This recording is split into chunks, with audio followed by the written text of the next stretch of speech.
Welcome back to Learn English with Podcasts. I'm Alex, and I'm here with my good friend James.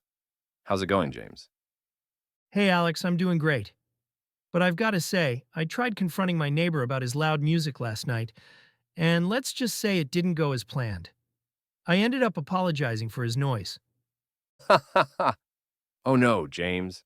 That's like going to a restaurant, complaining about cold food, and then tipping the chef for it. But hey, I've got some good news. You've come to the right place because today we're talking exactly about that: how to speak up without starting a fight. Wow, perfect timing. Looks like I really did come to the right episode. Yup! It's something we all face but often avoid. Whether it's at work, with friends, or even with noisy neighbors, knowing how to speak up is a crucial life skill.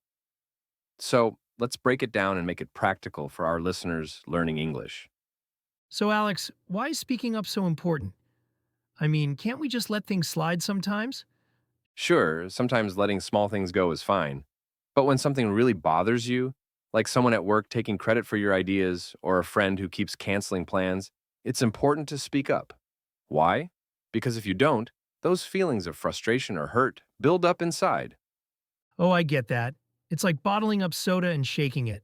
Eventually, it's going to explode. Exactly. When we suppress what's bothering us, it can lead to resentment. You might start disliking someone or even your job without them knowing why. For example, imagine your coworker keeps interrupting you in meetings. So if you don't say anything, you might start avoiding them or feel unmotivated at work. They might not even realize they're doing it. That's so true. I had a colleague who always left dirty dishes in the office kitchen.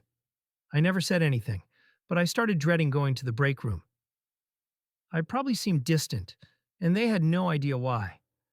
Right, and that distance can create misunderstandings. Speaking up isn't about being aggressive.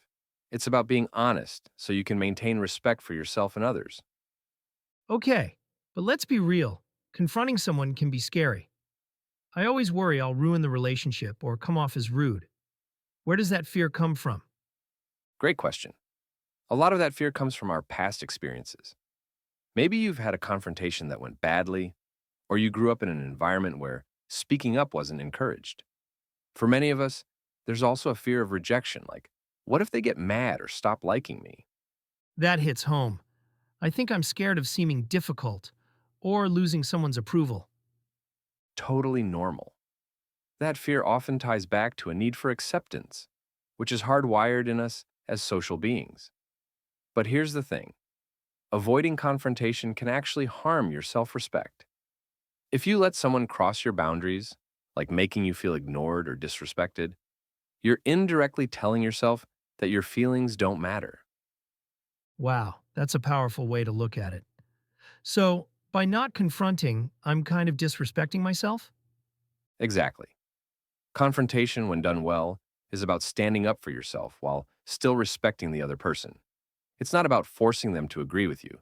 It's about expressing how their actions affect you. All right, so how do we do this without turning it into an argument? Got any tips? Absolutely. Let's break it down into a few steps. First, prepare yourself. Before you confront someone, take a moment to clarify what's bothering you and why. Write it down if it helps. For example, if your friend keeps canceling plans, you might realize it makes you feel undervalued. Okay, so know your why. What's next? Second, choose the right time and place. Don't confront someone when they're stressed or in front of others. Find a calm moment, maybe over coffee or in a quiet office. Good point. I wouldn't want to call out my boss in the middle of a team meeting. Yeah, that's a recipe for disaster. Third, use I statements. Instead of saying, "You're always late," try, "I feel frustrated when our meetings start late because it cuts into my schedule." This keeps the focus on your feelings, not their faults. That makes sense. It's less like pointing fingers and more like sharing your perspective. Exactly. And fourth, listen to their side. Confrontation isn't about winning, it's about understanding each other. Ask open ended questions like, "Can you help me understand why this keeps happening?" I like that. It feels collaborative, not combative. Right. Finally, stay calm and respectful. If you feel yourself getting emotional, take a deep breath. It's okay to be nervous, but try not to let anger take over. Can you give us an example of how this looks in real life? Sure, let's say your coworker, Sarah, keeps taking credit for your ideas in meetings. Here's how you might approach it. Hey, Sarah, can we chat for a minute? I've noticed a few times in meetings when my ideas were presented as yours, like with the marketing campaign last week. I feel a bit overlooked when that happens, and I'd love for us to find a way to share credit fairly. What do you think? That's so clear and polite. It's not accusing her, but it's honest. Yeah, and notice how it invites her to respond. Maybe she didn't realize she was doing it, or maybe there's a misunderstanding. Either way, you've opened the door to fix it without burning bridges. Okay, but what if I'm still stressed about ruining the relationship? That's a valid concern. One way to handle that stress is to reframe confrontation as an act of care. You're not just doing it for yourself, you're giving the other person a chance to improve the relationship. If you approach it with kindness and clarity, you're less likely to damage things. I like that mindset. Any other tips for managing the fear? Practice makes a big difference. Start with small confrontations like asking a friend to be on time. You can also role play with someone you trust to build confidence.